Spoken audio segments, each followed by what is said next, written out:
बऱ्याचशा केसेस माझ्याकडे येतात, ज्यातली एक नवीन केस माझ्याकडे कालच आलेली आहे की सासरकडून एवढं प्रेम, माया आणि लेकीप्रमाणे जीव लावून सुद्धा ती नांदायला तयार नाही आणि ती घर सोडून निघून गेलेली आहे.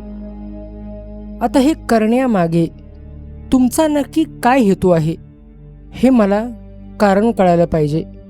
तुम्हाला प्रत्येक सुनेने एक गोष्ट इथं लक्षात घ्यावी की जेव्हा तुमचं लग्न होतं आणि जेव्हा तुम्ही सासरी नांदायला येता त्यावेळेला तुम्ही दोन्ही कुळांचा उद्धार करत असता. तुमच्या वागणुकीतून, तुमच्या आचरणातून तुम्ही तुमच्या माहेरचं नाव सुद्धा मोठं करत असता आणि तुमच्या सासरचं नाव सुद्धा तुम्ही मोठं करत असता.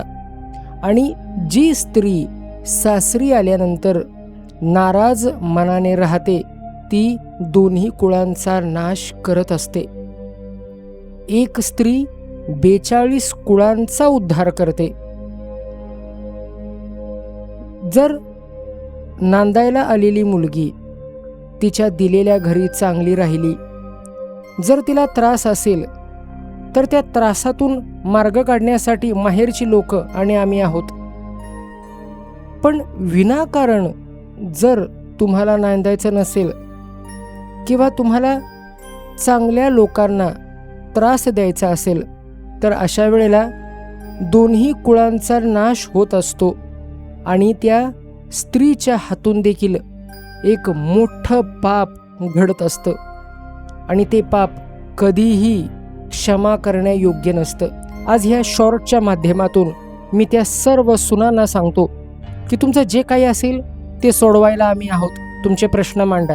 मी असे प्रश्न कधीही व्हिडिओमध्ये घेत नाही, पण आज कौल घेतल्यानंतर मला हा प्रश्न मुद्दाम शॉर्टच्या माध्यमातून तुमच्यासमोर रेकॉर्ड करावा लागला.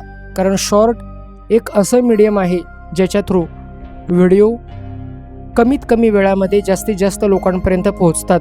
की जर विनाकारण तुम्ही कोणाला त्रास देत असाल तर तुम्ही दोन्ही कुळांचा नाश करत आहात आणि आजपर्यंत तुम्ही जे काही पुण्य कमवलेलं आहे त्या सगळ्या पुण्याचा नाश होऊन जातो.